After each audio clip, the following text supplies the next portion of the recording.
Kaway-kaway mga kanegro, ito share ko lang po sa inyo yung mga bago nating mga materyales.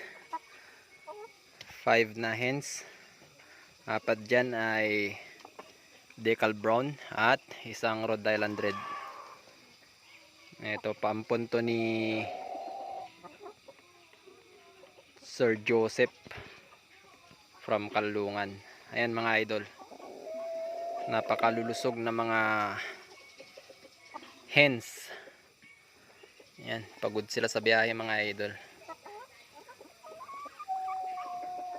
So since wala tayong decal brown na rooster, i-cross natin sila sa ating nag-iisang Rhode Island red roux. Ayan.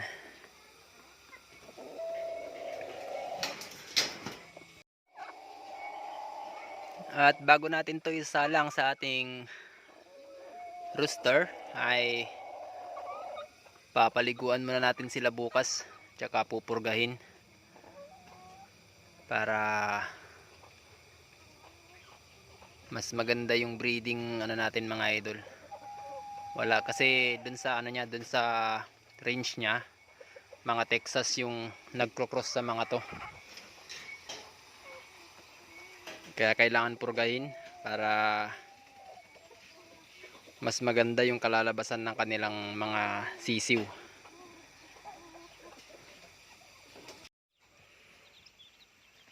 Ito rin yung mga bagong pisa natin mga kanegro.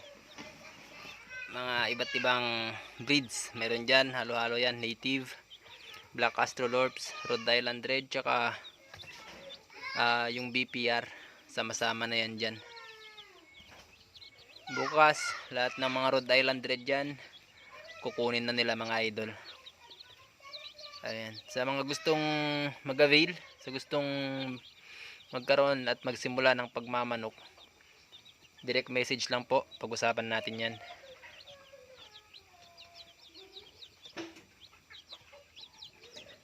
Mga day old chicks to mga kanegro. 3 days na po nila. And tignan nyo naman, napakasisigla.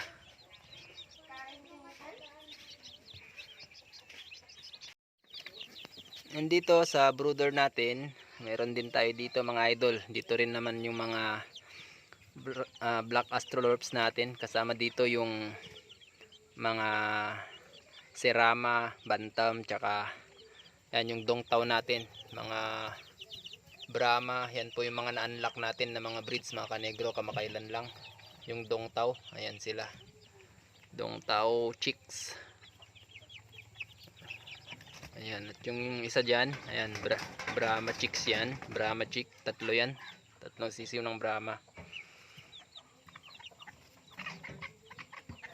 So sa gustong mag-avail mga kanegro ng mga sisiw, ayan, may available tayo dyan na Black Astrolorps tsaka Bird Plymouth Rock. Pwede po kayong mag-message sa akin, pag-usapan natin. Ayun lamang mga kanegro, peace out and happy farming.